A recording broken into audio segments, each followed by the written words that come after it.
And I quote directly here. They were black. Black balls. Floating black balls. And they came right into our mouths. What's up, guys? So you're here to do a breakdown / live reaction review to chapter 119 of Gachiakuta, which is, do I even want to know what the title of this was? This like, literally, last chapter ended off with Rio hypothetically threatening the life of Amo, which would, ironically enough, probably be good for Tamsi's plans, and this is how we open up. Like, yo, this is the first page. There's no card. I got no warning. The only warning I got was 10 days to the doll. 10 days to doll fat. Dog. Sweet mother. Like, Ohana Sensei, I know you come from Fire Force fame, but we hadn't been this freaky, bro. Well, then we're starting to get a little more freaky. But let's not waste any more time. Let's hop right into it. Editing me. Are you ready? 3, 2, 1, go. What's up, guys? Like, with a pencil here. Fun fact, I do mean to have it on me and keep it on me at all times. And another fun fact, I hope that intro's okay. Like, it's not even just gonna be this, it's gonna be the first page I read, and I'm gonna have to put a voice on it and everything. Like, I know, like, and that just goes to show how bad of a mind I have, right? Because, like, you could just say it fine, black balls be coming in people's mouths sometimes, but it's just. I'm ruined.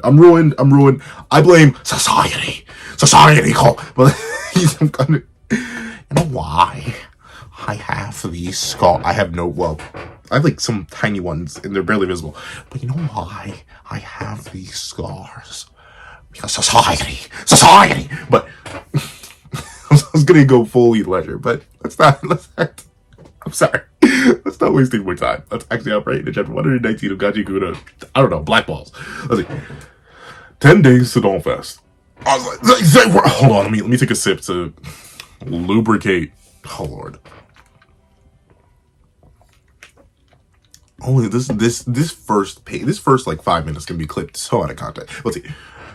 Fight with black walls, floating black walls, and they came right into our mouths. The way it's drawn too. Like, don't get me wrong. This, you ever see something so detailed you don't like it?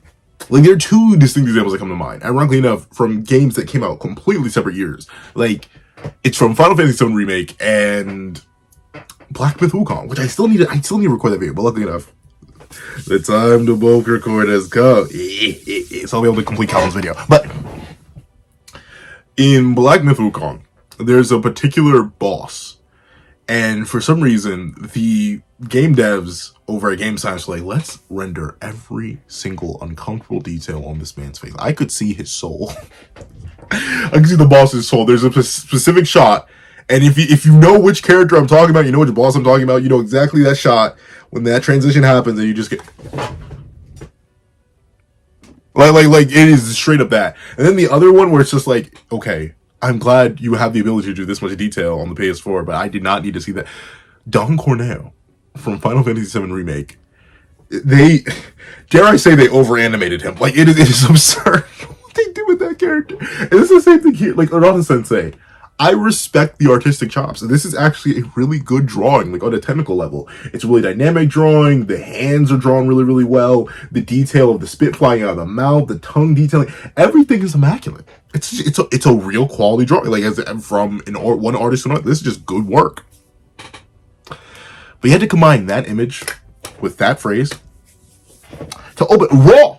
Didn't even warn me. Didn't even let me mentally prepare. No, raw. You just dropped this on my dome piece. And you drop the black balls directly into his mouth. Stop, let's go on to the next page. Let's see. Oh, for a moment there, I thought that was, what's his name? Why do I keep forgetting that kid's... I'm just gonna reread Gachiakuta. I'm gonna reread it like 3 times until I get these darn names down. Because I've been getting better. Like, I feel like I have Each of the Witch mostly down. I don't think I fumbled much on Each of the Witch. I think... No, let me not lie, because I fumbled Kagurabachi pretty hard recently. But, like, I feel like I got a lot of Kagurabachi down. But for some reason, Gachiakuta, it is a struggle for your boy. It is an absolute struggle. And I haven't reviewed enough of Dan today and to be like, I don't know whether or not I have the names down or not. But I feel like for the main cast at least. And then again, no, I don't know some of them. Like, I'm trying to think of certain characters' names who we literally just got the names of, and I genuinely do forget. But let's see. We managed to spit them out somehow. We escaped the village, and now we're here. You sure they didn't? This is gonna sound bad. You sure they didn't lay eggs in you? How do I know you didn't make the black balls? Like, whenever I hear in any like piece of fiction ever, we managed to escape. I'm like, did you? Or it left our bodies. Did it? Press massive exit out. But once again, man, the posing. Once again, I'm not sure. Because like typically, I just use myself as a reference. It's like, if you're wondering like half my original art is my avatar, it's because it's literally just me with spiky hair. So this way I use myself as a reference a whole lot. But like the dynamism here is fantastic. Like this is such a unique pose. That's one of the biggest things. I give Gachiakuta two things on its artistic front. I'm sorry, I know I'm glazing Gachiakuta so much for the first two pages, specifically art-wise, but I'm a pencil man. I want to talk about it.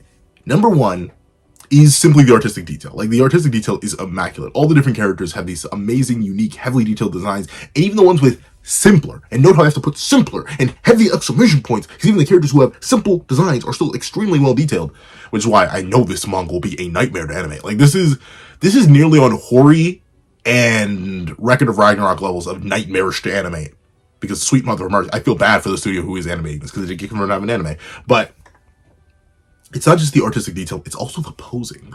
They're like, the posing and the angles that we get for the posings are always fantastic. And I'm not even exactly sure, once again, to show just how untrained I am in terms of the artistic world. I'm not sure if I would still call it squash and stretch, but squash and stretch, essentially in animation, how you're meant to, in order to emphasize movement and fluidity, you can stretch or sort of like dislodge the proportions of the model sheet that you have. Urahara Sensei is one of the best at doing that for their characters in a manga. And it works. And even if they are off model, quote unquote, it still works so well. I don't know how, like, it is just straight glaze. It is just straight glaze. Let me see. Okay, got it. We're here now. You can leave it to us cleaners, Mr. Old Fart. You could have just said, sir.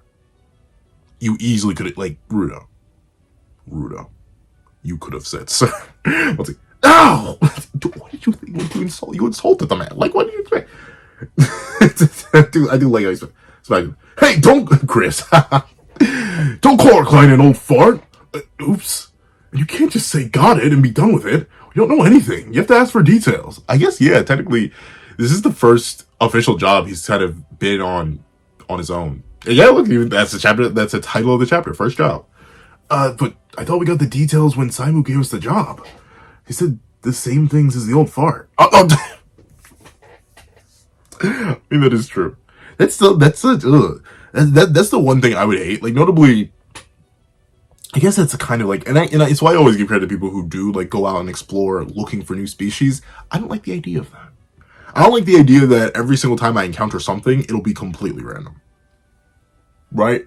Like, that's why I like my job, which I got in my field, which I studied and prepared for. Like, I can take challenges within the field, I guess, but like something completely new and completely random, I don't want to deal with that. But for the cleaners, essentially, the trash beasts just always have random abilities. Of course, sometimes they're just big, large, and multiple, but they all could have unique powers and abilities. Not to talk of other Ravagers out there, or even people who aren't associated with Ravagers, but are just unique givers. Like, the world is so vast and mysterious that it would be a nightmare to just have to run and hope you can win the matchup check, which you have no idea to prepare for. It's like, it is straight up like random battles.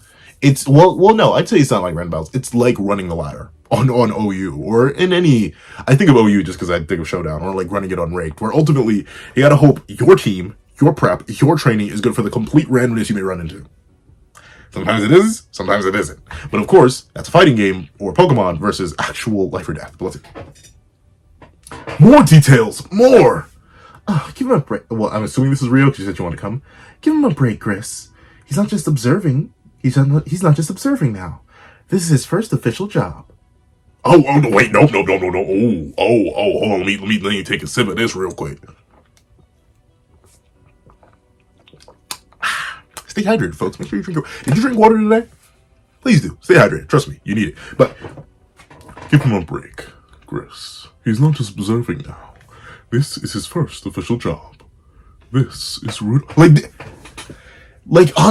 another reason I need to reread, I need to go back and see if this man was always drawn this ominously. Because, like, now it feels like now that Urana Sensei has dropped the La Bamba on us, they're like, I'm gonna make it as ominous as possible. It is literally it's literally the same thing that happened with Xehanort in BBS. Like, a lot of people get on Terra's case for like, oh, Terra's so stupid. How did he not recognize that Xehanort was obviously evil? There's a whole bunch of context behind that. It's why I don't necessarily blame Terra for falling for Xehanort's ruse. But, like, since we, as readers and consumers of the game at the time, we know that the character's evil. We're just looking at the evil old man being like, Because, like, Nomura's not subtle in BBS. Or the scenario writers, because it's not just Nomura. I feel like I always use Nomura as shorthand for Cage, though there are a bunch of scenario writers that work on the different games. But now that Tamsy's been dropped, he keeps getting drawn ominously at all these different angles, even in scenarios where he's with other people, where he shouldn't be drawn like this. If he's meant to be blending in. But I guess this is just how he always was. But I want to go back and check that. And for anyone who knows on the top of their dome piece, was Tamsy always drawn like this?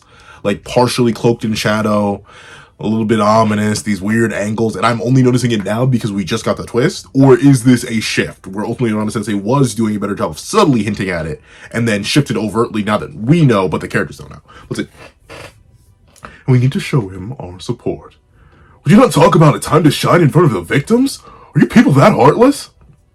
If only you knew. If only you knew, Gris. Oops, my apologies. Without Engine or Zonka around, Chris is the only one who can knock any sanity into these people. Accurate. Uh-oh. You feel a little mad, bro. You feel a little mad. What's wrong? You mad you ain't a hero, dog? You mad you ain't a hero? Don't betray Rudo now. Don't get beyond your britches, little boy. Okay. On this job, you're going to show us what Rudo, the cleaner, can really do. Okay. Now, in his defense, he hasn't really been backpacking. I'll admit that. But, like, Rudo's shown y'all. He's shown your efficacy. Like, I guess overall, he still has been falling. But, like, in terms of power and efficacy in a fight, he's been good. Let's see. That's why we're not letting Engine go with you. Boss's orders. But you sent him with Tamsy, who is also one of your most elite cleaners? Like, why would you do that? Let's see. Boss's orders. That said, if this is your first job, I can't send you as the only giver. So Tamsy has agreed to go along with you as back. Tamsy, I swear to the heavens, bro, if you take Gris from me, bro, please. Because I was so close to believing it was Amo, but now that I know that Rio isn't here, and we are not resolving that plot point right now, for one reason or another. Please don't take Gris. I like Gris, please. This will be our first job for a client together. Yeah, technically. When they went out to find Amo, that was completely separate. I'll have your back, so you can wield your powers to your heart's content. Oh, thanks. There we go. There's the Rudo voice. It vanished for the past couple reviews, but now I got it back. Let me see. I made a big promise to Corvus. I'll show him what I can do as a cleaner. Aw, that's nice. Once again, I still don't fully trust Corvus. Arco Corvus, hey, like I got his first name now too. But I truly don't fully trust Corvus. There's too much unknown about him. He's clearly hiding way too much stuff. And I mean, hey, that's a good thing. Honestly, I found this, especially as I've gotten older and consumed more and more media, I'd rather be in the dark. Of course, I want things to be explained eventually. I'm always hunting for an explanation. Headcanons is cool and all, but I do want genuine explanations, especially when a series is explicitly being vague in a very direct way. But still, when a story is in progress, and it seems like it's going to be in progress for a while, something like Gachiakuta, I don't see this series ending until, like, post 300 chapters. You may be like, whoa, isn't that crazy? But I could see time skips, I could see a whole bunch of more power growth. Like, genuinely, this universe has so much potential that I do not see it ending anytime soon unless it literally gets canceled. But considering it's 119 chapters deep, got its own anime confirmed, I highly doubt it's getting canceled. But, I say that, and I hope it doesn't. Please. Let's see. To expose it! To expose what? Dude, the whole information you can't say. No, I meant explode. Like, is there an instrument that explodes? That kind of thing. Yeah, you're strong enough to do this, Rudo. Everyone knows that. Okay, so they do respect his power. But the thing is If you're going to work as a cleaner, strength alone won't cut it. Yeah, that is true.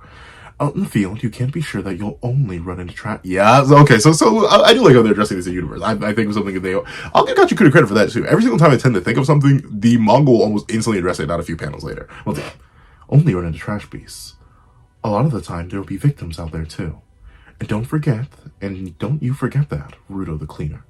Alright, next. Okay, I really like Saibu. Honestly, I'm interested to see her in a combat scenario where she struggles now. I feel like there's going to be another attack on the cleaner's headquarters for whatever information like Corvus has, and I'm interested to see how she's gonna end up playing into that, because setting her up as a giver and setting her up as combat capable means eventually she's gonna have to prove that in a more intense scenario than just random people attacking. But whoa! See, like that. Once again, it's squash and stretch. This clearly stretch, but this is really good stuff. Let's see.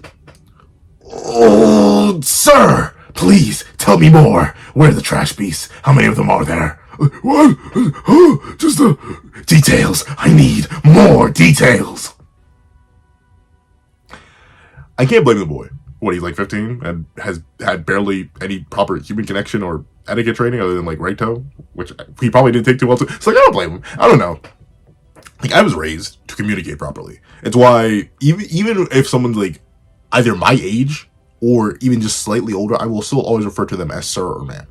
It's how I personally was raised. If I don't know you that well, then you shall be referred to by that designation, especially considering I'm really bad with names, if you could not tell. So I get why Rudo would act like this simply because he didn't have the same kind of training or raising that a lot of people, myself included, did. Details! I need more details! Mason, the numbers! But let's see. Rudo, stay! Sit! Heal! I mean, he's got ability, dog.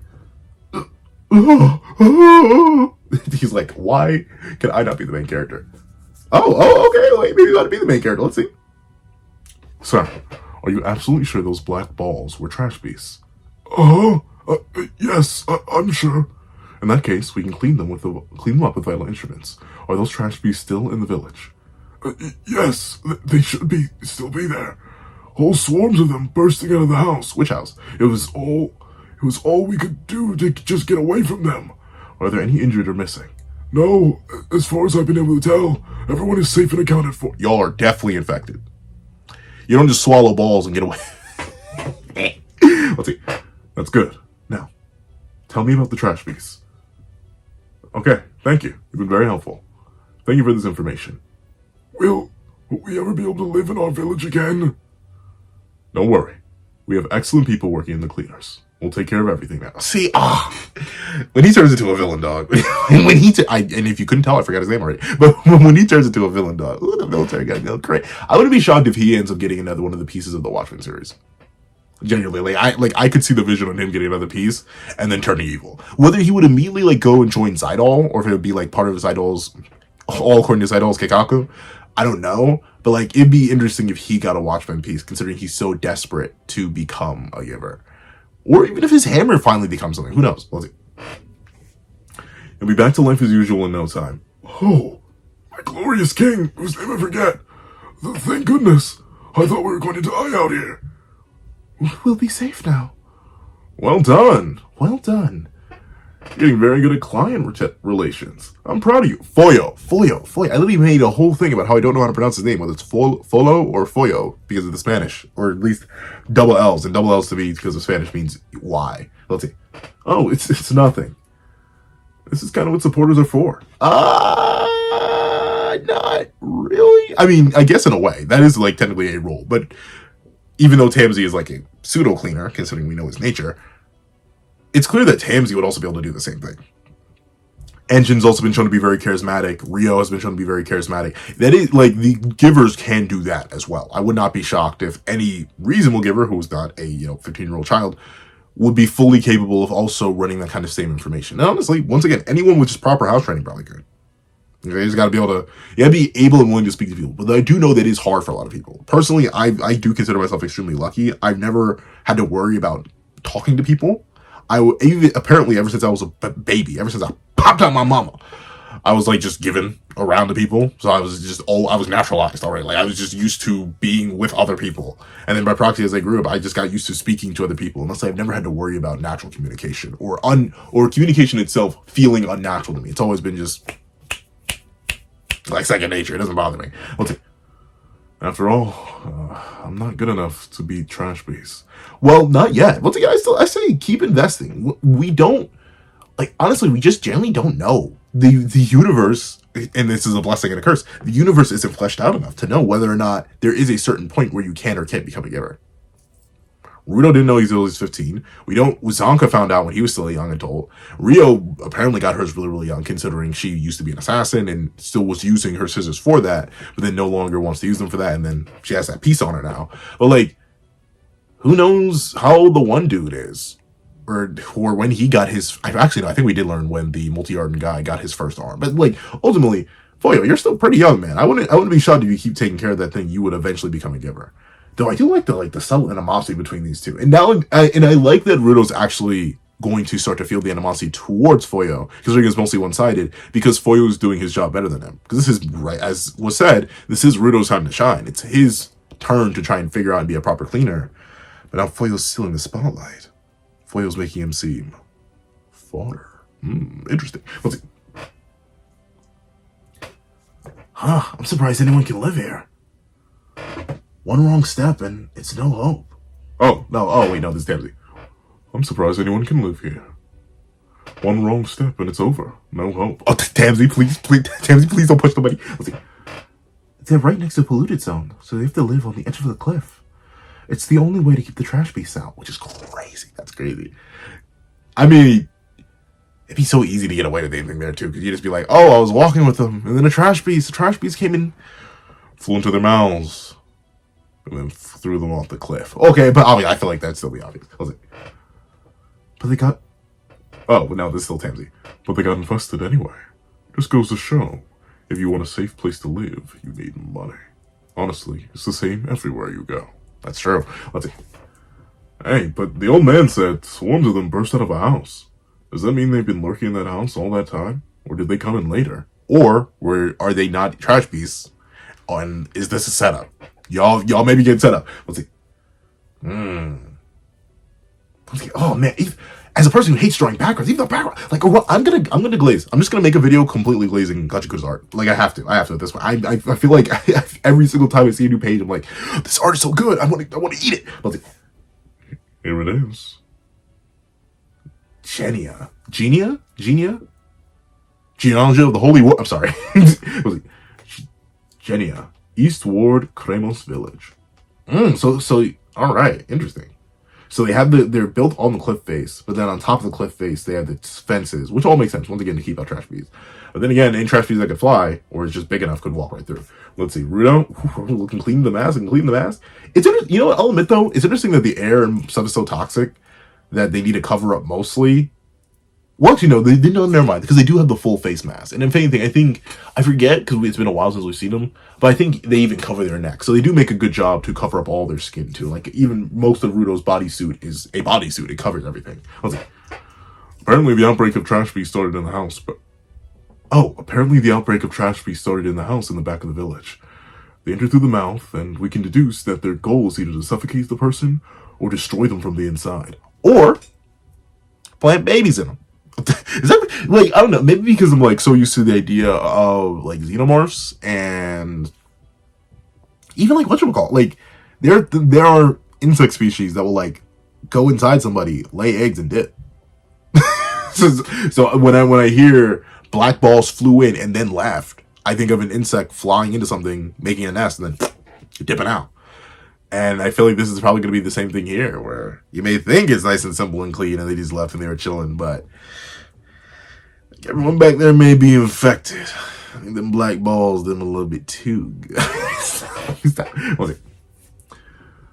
Of course, we're wearing our masks, so I don't think we have to worry about that. Well, depends on if they're strong enough to break through the mask, right? Like, the mask isn't necessarily omega durable. You could still get blindsided. But it sounds like there's a lot of them, so we need to stay on our guard. I do like how Foyo is leading, though, right? Like, you can tell. You can tell that he really wants it. And that I like. Once again, Why am I, for some reason, I'm in a hyper glazed mood right now.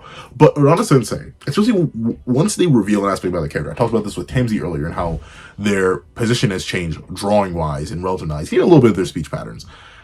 Now that we know Foyo's motivation, now that Foyo's been pushed to the forefront as a character, it is so easy to tell his ambitions without them being repeated. Sure, it's kind of the inverse way of show, like, you know how they always say, show, don't tell. This is Foyo doing telling us, or no, this is Urana Sensei telling us and then showing us. And ultimately, while you may be able to say, well, they should just showed us in the first place. One, maybe they did. I've only read Gachiakuta once, so I don't actually know. But two, as long as this not being repeated, oh, he wants to be the leader. Oh, he wants to be the leader. Oh, he wants to be the leader. If he can show it repeatedly through his actions, it only reinforces the telling. And if that's all I can get, that's all I need, is reinforce it. That's so good. And plus, Gachiakuta is a story of so much show don't tell, like Birdman, my glorious King Kuro. So like, I'm fine with a little bit of telling and then showing, because Urana Sensei always makes sure to show. Let's see. There won't be a problem when we turn them into dust. Okay, Rudo, talk that talk. Talk spooky then. Let's see. These trash. Oh, Foyo's like, yeah, all right. Wish I could do that. Let's see. These trash beasts are going down. I've chosen the trash for them. All right. Let's see what you got, Rudo. Let's see what you got. Murmur. Uh-oh. Whole bunch of balls. Oop, there's one. See, this is the thing, though. I'm not sure, like, maybe a vacuum cleaner. I'm not sure how you would fight that. Like, effectively, at least. Because numbers are always annoying. It's like, say hypothetically, right? A 245-pound, top-of-the-line bodybuilder. Peak muscle, and I'm not just talking bodybuilder, like a genuine strength. Like they got that, like that real strong man build. If you jump them with like 10 people who are 130 pounds soaking wet, the bodybuilder's gonna go down simply because of the sheer numbers difference. Even if they're able to like one shot two of them, the other people, they're gonna be grabbing and kicking and scratching and biting. Like you, it's so easy to lose to a numbers disparity. But see, Rudo. These trash beasts are small enough to fit inside the mouth. When you choose your weapon to clean them up, I hope you didn't pick something that can only attack points. Oh, that is a good thing, right? Like ultimately, because of the scale, he should have picked something like akin to a vacuum cleaner in order to just have a wider, broader range of attack. Especially considering they don't seem lethal yet, so just collecting them would probably be better. Hope you didn't pick something that only attacks points.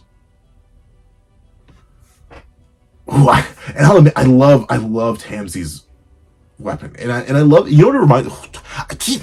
I'm gonna make that video solely so I can reference people back to that video because my glorious King Calvin asked for it, and also because I just want to be able to reference back to that video every time I mention Black Myth Wukong. Gorai Taoist, that spirit summon. Tamsi's rod reminds me a lot of that, even though Tamsi's rod does predate it technically. Of course not. To get these little guys, you need to get the whole surface. Ooh, interesting. So what you got, Rudo? What you got? Oh my. Jeez, they are I think they were making babies. I think they were making babies because there is no way they all escaped. That whole village escaped. This is way too much. And that means, what, you got a vacuum? Vacuum? You need a net. And that's of course that's the other chapter. He copied my thing. Well, kind of. Like you do use yours as an entrapment thing, but ultimately I think a net is different enough from you, Tamsi, because like you do weaving with your spool. Meanwhile, he just swings. And I wonder how big it's gonna get, and I wonder how effective it's gonna be, considering there are so many. Is he gonna have to swing it multiple times? Will it, like ultimately something with a more vacuous effect? I think would have been more effective because then you could just have to aim it. But at least with this, he now has to catch them and then catch the next wave and then catch the next wave and then catch the next wave and make sure none of them escape. So I'm interested to see how Rudo enhances this. And overall, the W chapter, if I do declare, I like what we're building here. That's the thing. We are in a massive builder. Unfortunately, I wish we got to see what happened with Rio and Amo from last chapter, but we had to just lead off from that, and we had to open up with a black ball. But Seeing Ruro's first mission as a cleaner 10 days out from the Doll Fest is good. Building up Foyo as a hypothetical antagonist or rival to Ruto in certain aspects of being a cleaner, that's good. Tamsi being with Ruto in a place with Gris, who means a lot to Ruto. And ultimately Tamsi wants to motivate Ruto a whole lot. And there's this very sheer gargantuan cliff that very easily could be fallen off of and lead to the death of characters. Oh no, I wonder what could happen. That's real good. As much as I don't want to lose my glorious King Gris, the character development ain't gonna write itself. So, like, this chapter is doing such a good job. It lays so many things down and sets up so many Chekhov's Spagooters on the wall that I'm excited to see things get, well, I'm excited to see things start firing off. So, I want to thank you so much for watching. If you made it all the way to the end of this video, please leave my thing! Actually, leave Ball Black. I was about to say my thing, but we'll leave that for next chapter. Leave Ball Black. I don't want to say black balls. That sounds so wrong. But leave Ball Black in the comment section down below. Thank you so much for watching. Please remember to leave a like, share, comment, and subscribe. Make sure you hit that little notification bell so you don't miss out on any videos that come to the channel. Also doing to have a Patreon down below where you can support me for as low as $1 a month. Things like exclusive videos, early content, and more. You also now become a member of the channel for as low as $3 a month to get the same perks and more. Those perks include the live reactions to the series I have to review, ad-free variations of all my videos, and becoming a $20 Patreon or $20 member. You can order whatever video you want. Also a link to my Ko-Fi in the description down below. You can drop 5 beats for a short video, 25 beats for a long video, or any beats at all. Any support is always greatly appreciated. Now, I'd like to thank you so much for watching once again, and I hope you guys have a wonderful day. This is that guy with the pencil, writing off.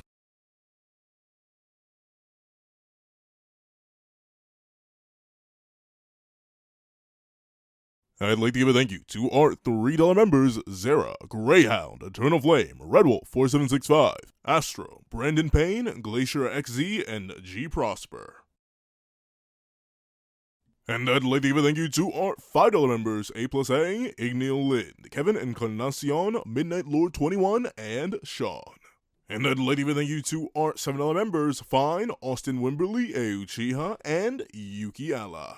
And I'd like to give a thank you to our $10 members, AZ Void, J Warrior, and Robbie Uchiha. And I'd like to give a big old thank you to our $10 patrons, Overlord Zero, Waki Munoz, and Idem Okami. And I'd like to give a final gracious gargantuan thank you to our $100 That Guy with a Pencil tier patron, Calvin Elder.